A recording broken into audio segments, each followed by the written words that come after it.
వివాదాస్పద దర్శకుడు రామ్ గోపాల్ వర్మకు ఏపీ హైకోర్టులో చుక్కెదురైంది.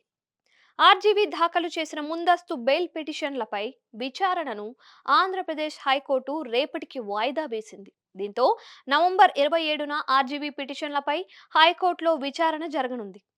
మరోవైపు ఆర్జీవీ ఆచూకీ కోసం రెండు బృందాలుగా ఏపీ పోలీసులు ముమ్మరంగా గాలిస్తున్నాయి. దీంతో ఆయన ఎక్కడా? తెలుగు స్టేట్స్‌లోనే ఉన్నారా? అసలు ఎక్కడున్నారు? ఇది కనిపెట్టే పనిలో ఉన్నారు ఏపీ పోలీసులు. ఏపీ ముఖ్యమంత్రి చంద్రబాబు నాయుడు, డిప్యూటీ సీఎం పవన్ కళ్యాణ్, మంత్రి నారా లోకేష్లపై సోషల్ మీడియాలో అభ్యంతరకర పోస్టులు పెట్టారన్న దానిపై ఒంగోలు, విశాఖ, గుంటూరు జిల్లాలలో వేరువేరుగా ఆర్జీవీపై పోలీస్ స్టేషన్లో కేసులు ఫైల్ అయిన సంగతి తెలిసిందే. ఒంగోలులో నమోదైన కేసుకు సంబంధించి ఇప్పటికే ఆయనకు 2 సార్లు నోటీసులు ఇచ్చినా హాజరు కాలేదు. దీంతో ఏపీ పోలీసులు ఆయన్ను వెతికే పనిలో పడ్డారు. ఆర్జీవీ తమపై నమోదైన కేసులో ముందస్తు బెయిల్ కోరుతూ హైకోర్టులో వేసిన పిటిషన్ రేపటికి వాయిదా వేసింది. ఆర్జీవీ కోసం ప్రకాశం జిల్లా పోలీసులు హైదరాబాద్, తమిళనాడులోని వేట సాగిస్తున్నారు.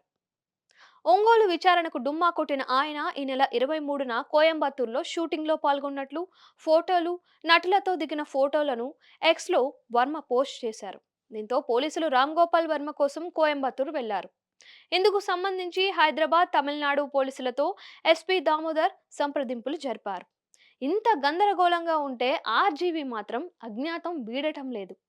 ఆయన ఆచూకీ కోసం గత 2 రోజులుగా పోలీసులు తీవ్రంగా గాలిస్తున్నారు.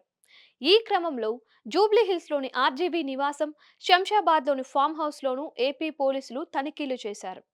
తెలుగు రాష్ట్రాలతో పాటు తమిళనాడులోనూ ఆర్జీవీ కోసం ఏపీ పోలీసులు జల్లెడ పడుతున్నారు. ఇక ఆర్జీవీ మిస్సింగ్ అంటూ నెటిజన్లు సైతం నెట్టింట హల్చల్ చేస్తున్నారు.